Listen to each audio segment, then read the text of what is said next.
இந்த சுய இன்ப பழக்கம்ன்றது ரொம்ப ரொம்ப ஒரு மோசமான ஒரு விஷயம் ஒவ்வொரு மனிதனுக்கும். சரி, ஏன்னா இந்த சுய இன்பம்ன்றது அந்த நேரத்துக்கு உங்களுக்கு ஒரு இனிமையான, ஒரு நிம்மதியான, ஒரு நல்ல விஷயமா தெரியும் இல்லையா? ஆனா அந்த விந்து சக்தின்றது எவ்வளவு ஒரு இம்பார்ட்டன்டான ஒரு விஷயம் தெரியுமா? ஒவ்வொரு மனிதருக்கும் சரி, எல்லாருக்குமே. ஒரு காக்கையோ ஒரு குருவியோ மற்ற உயிரினங்கள்லாம் பார்த்தீங்கன்னா இந்த விஷயத்துல ரொம்ப ரொம்ப ரொம்ப தெளிவா இருக்கும். அது எப்ப இனப்பெருக்குமோ அந்த இனப்பெருக்க நேரத்துக்கு மட்டும்தான் தன்னுடைய விந்து வெளியேற்றும். மற்றபடி எந்த நேரத்திலுமே எந்த ஒரு உயிரினமும் விந்துவை வெளியேற்றுறதே கிடையாது. ஆனா ஒரு மனுஷன் என்ன பண்றான்னா, முழுக்க முழுக்க இவனுடைய ஸ்ட்ரெஸ் டிப்ரெஷனுக்காகவே தனிமையில இருக்கும்போது இந்த மனசு என்ன பண்ணுன்னா, உங்களுக்கு ஒரு இளைப்பாறுதலுக்காக அதீதமா ஒவ்வொருத்தரும் ஒரு காமம் அப்படின்றது ஒவ்வொருத்தரும் உங்களுக்கு தேவைப்படுது. அப்போ உங்களுடைய விந்து சக்தியை நீங்க முழுசையா வெளியே விட்டீங்கன்னா, கம்ப்ளீட்டா சொல்றோம், முழுமையா உங்களுடைய மனமும் சரி, உங்களுடைய உள்ளாற்றலும் சரி, உங்களுடைய இறை அனுகிரகமும் சரி, எல்லாமே லோ ஆயிரும். ஏன்னா ஒரு மனுஷனுக்கு ரொம்ப ரொம்ப ஒரு அதீதமான ஒரு ஃபியூல் என்னன்னா ஒவ்வொருத்தருடைய விந்து சக்தி. அவ்வளோ அவ்வளோ அவ்வளோ ஒரு அதிமுக்கியமான ஒரு விஷயம். இந்த விந்துவை நீங்க வெளியேற்றுறதுனால உங்களுடைய உடம்புக்குள்ளார இருக்கிற 84,000 நாடி நரம்புகள் கிட்ட இருக்கிற ஒரு 10 வகையான வாயுக்கள் இருக்கு ஒவ்வொரு உடம்புலையுமே. அந்த 10 தசை வாயுக்கள் இருக்கிற அந்த சத்து மொத்தமே நீங்க வெளியே உறிஞ்சு எடுத்துடும் போது என்ன ஆகும்னா, உடல் சோர்வு, உடல் மயக்கம்,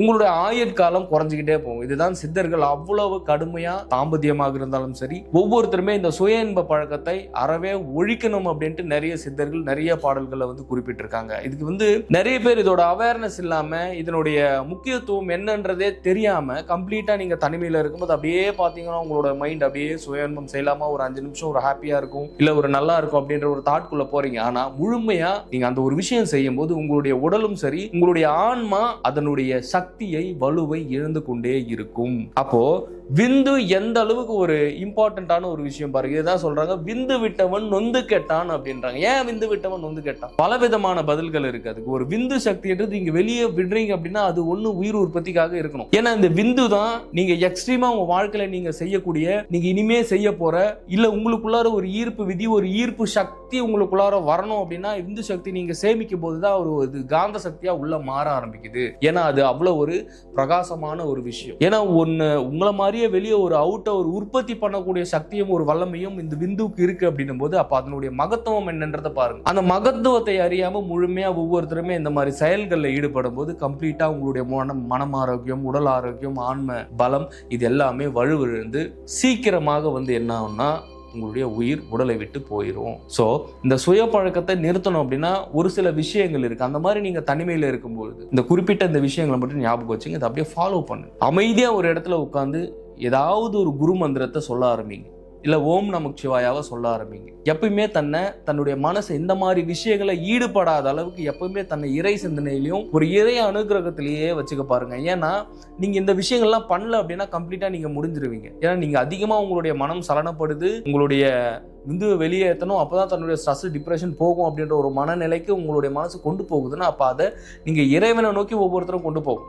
வேற வழியே கிடையாது. ஏன்னா ஒவ்வொருடைய ஆணுடைய மனம் ஒரு பெண்ணை நினைக்கும், ஒரு பெண்ணுடைய மனம் ஒரு ஆணை தான் நினைக்கும். அப்ப இந்த மாதிரி உங்களுடைய தனிமையில இருக்கும்போது உங்களுடைய மனம் மத்த விஷயங்களை உங்களுடைய எண்ணங்கள் மூலமா உங்களை மாத்திக்கிட்டே இருக்கு. ஏன்னா நீங்க யோக பயிற்சிகள் பண்றது இல்ல, தியான பயிற்சிகள் பண்றது இல்ல, உங்களுடைய மனசை கம்ப்ளீட்டா உங்களுடைய கண்ட்ரோல்ல இல்லைன்னும் போது எளிமையா நீங்க ஒவ்வொருத்தருமே உங்களுடைய விந்து சக்தியை விரயம் பண்றது முழுமையா உங்களுடைய வாழ்க்கையை குறைத்து விடும். சோ ஏன்னா தனிமையில இருக்கும்போது குரு மந்த்ராவை சொல்லுங்க. செகண்ட் என்னன்னா, ஒவ்வொரு பெண்ணையும் தன்னுடைய தாய் போல ஒவ்வொருத்தருமே பார்க்க ஆரம்பிச்சிடணும். ஒவ்வொரு பெண்களையுமே நீங்க தாய் மாதிரியும் செய் மாதிரியும் ஒரு அம்பாள் மாதிரியும் நீங்க ஒவ்வொருவரும் பார்க்கும்பொழுது இறைவனுடைய கண்ணோட்டத்தில் இறை பார்வையில் நீங்க பார்க்கணும் ஒவ்வொருத்தரையுமே. ஏன்னா அதிகமா நீங்க வெளியே போவீங்க, பெண்கள் ஆண்களை நிறைய பார்ப்பீங்க. அப்படி பார்க்கும்போது உங்களுடைய மனசு அந்த இடத்துல சலனப்பட ஆரம்பிக்கும். உங்களுடைய மனம் உங்களுடைய உயர் பக்குவ நிலையிலிருந்து குறைய ஆரம்பிக்கும். ஸோ அந்த மாதிரி நேரங்களில் நீங்கள் எதிரில் இருக்கக்கூடியவர்களை இறைவனாகவும் கடவுளாகவும் ஆன்மாக்களாகவும் நீங்கள் ஒவ்வொருவருமே நீங்கள் உங்களுடைய பார்வையை நீங்கள் மாற்றும்போது பெண்ணை இறைவன் அம்பாலாக பார்க்க வேண்டும். அதுக்கு தான் சொல்றது, சிவபெருமான் தன்னுடைய மனைவியான கங்கையாக இருக்கட்டும் அவளை எடுத்துக்கொண்டு தன்னுடைய சிரசில் வைத்தார். அப்ப நீங்க உங்களுடைய கண்ணோட்டம் ஒரு பெண்ணை பார்க்கும்போது எப்படி இருக்குன்றது பாருங்க. ஏன்னா கம்ப்ளீட்டா விந்து சக்தி வெளியே போயிருச்சுன்னா ஒவ்வொருத்தருடைய மனோசக்தியும் மனோபலமும் சுத்தமா குறைஞ்சு போயிடும். நீங்க அப்படி எனர்ஜி குறைஞ்சிருச்சுன்னா நீங்க இங்க என்னவும் செயல்பட முடியாது, நீங்க இங்க எதுவுமே செய்ய முடியாது. ஏன்னா விந்து ஒரு ஹையரான ஒரு பவர். நீங்க ஒரே ஒரு விஷயத்த நினைச்சு பாருங்க, விந்து வெளிவரும் போது நீங்க பாத்தீங்க அப்படின்னா ஒரு ஹாப்பினஸ் இருக்கும். அது சிற்றின்பம் தான். அது இதுதான் சிற்றின்பம்ன்றாங்க. அந்த 1 செகண்ட் 2 செகண்ட்ல ஒரு 5 செகண்ட்ல நடக்கக்கூடிய ஒரு விஷயத்த நீங்க அதை பெருசா எடுத்துக்கிட்டு அது உங்களுக்குள்ளார பழக்கப்படுத்திக்கிட்டு நீங்க தனிமையில இருக்கும்போது இந்த மாதிரி விந்து எடுத்துக்கிட்டே இருந்தீங்கன்னா என்ன பண்ண முடியும்? ஒண்ணுமே பண்ண முடியாது. ஸோ உங்களுடைய பார்வையையும் உங்களுடைய மனதினுடைய தன்மையும் ஒவ்வொருவரும் மாற்றும்போது எளிமையாக நீங்கள் இதிலிருந்து வெளியே வர முடியும். அப்படி இல்லைன்னா எந்த அளவுக்கு விந்து வெளியே போகுதோ அந்த அளவுக்கு உங்களுடைய மனசோர்வு ஏற்பட்டுரும், உங்களுடைய ஆற்றலே குறைஞ்சு போயிடும்.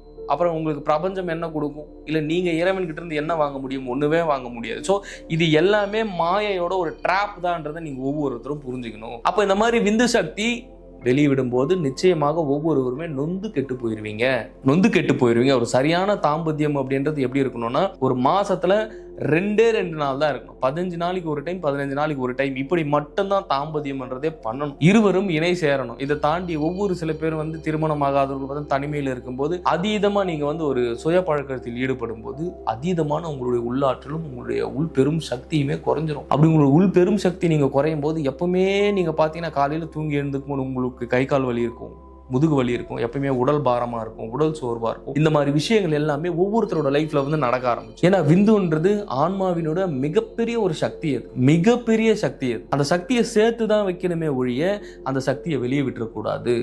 ஸோ மனிதனை தவிர மற்ற எல்லா உயிரினங்களுமே அதன் மீது அவ்வளவு ஒரு அவேர்னஸ் 5 அறிவு படைத்த விலங்குகளுக்கு இருக்கணும் போது 6 அறிவு படைத்த ஒரு மனிதன் எப்படி இருக்க வேண்டும் என்று கொஞ்சம் திங்க் பண்ணி பாருங்க. ஸோ ஒவ்வொரு பெண்களையுமே உங்களுடைய கண்ணோட்டம் உங்களுடைய மனைவியை தவிர உங்களுடைய லைஃப் பார்ட்னரை தவிர மற்ற எல்லாரையுமே நீங்க தாய் போல நினைக்கணும். அப்படி தாய் போல நினைக்கும் பொழுது எளிமையா நீங்க இதுல இருந்து வெளியே வர முடியும்.